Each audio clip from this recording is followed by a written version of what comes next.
cosine, so we, lesson, or example 81.1, we used this form of the law of cosines. 81.2, we're going to have to use this form because, see if you can tell me why. Example 81.2, we have, Because oh no, it's a triangle. because We have angles x, y, and z, and 5, 7, and 8. Because we don't have any of the angles. You don't have any of the angles. When you don't have any of the angles, it's simpler to use. I mean, you could do this, but in the course of working the problem, you would have to rearrange it to this form anyway.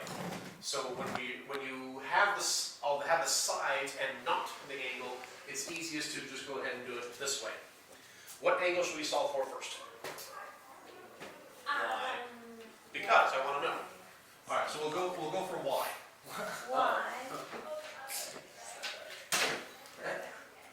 So we'll go for You y. No, I'm asking why.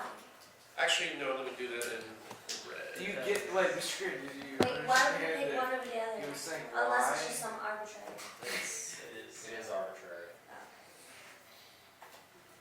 All right. Thanks for trying to hear why.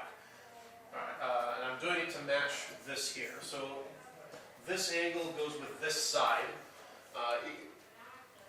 Tanner decided that we wanted to solve for angle y first.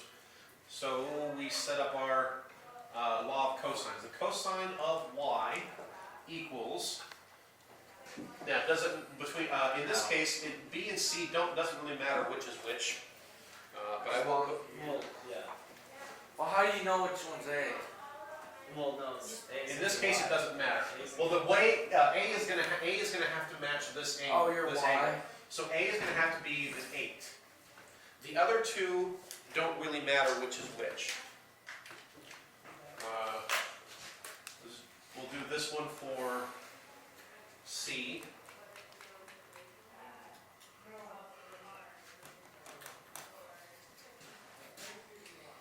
And need a different color. Now, for 7.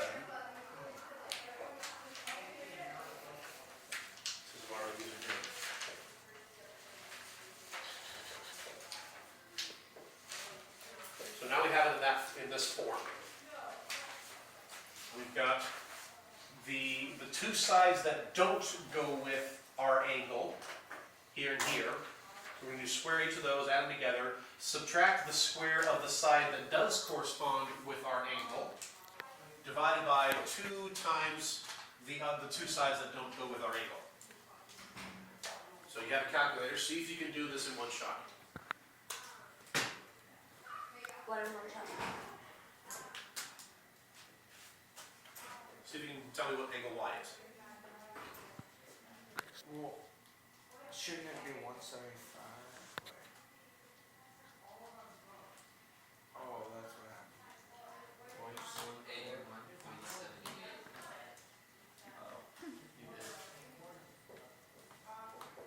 I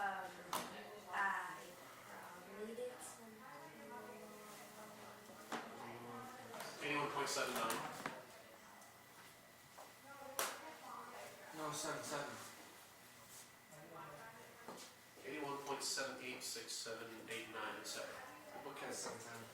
Well, they rounded somewhere.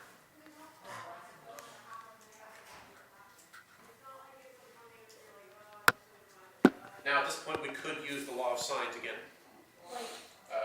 Now that we have an angle and side pair, we can use the law of sines and get the rest of it. While we're at it though, let me move on to 81.3 real quick. Right. I was gonna say blue. What?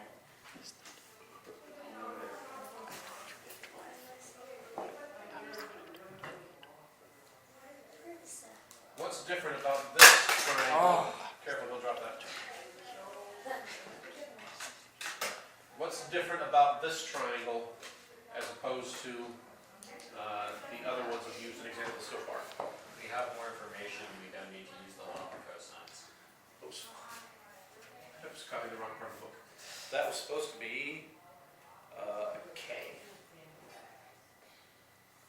Well, So we then, know now because that of math intuition that K is about equal to 9.8. 6.98, you mean?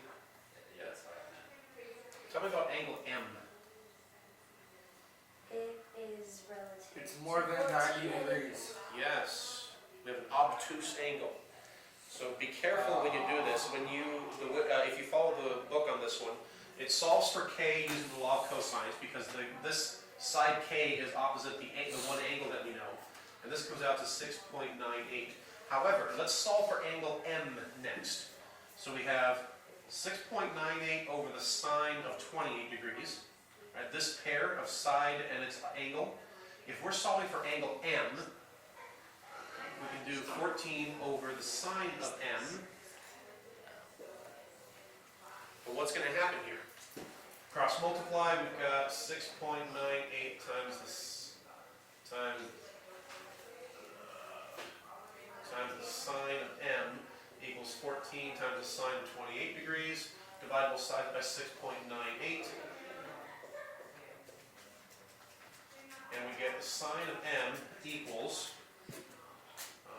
14 times the sine of 28 divided by 6.98 is 0.94-ish.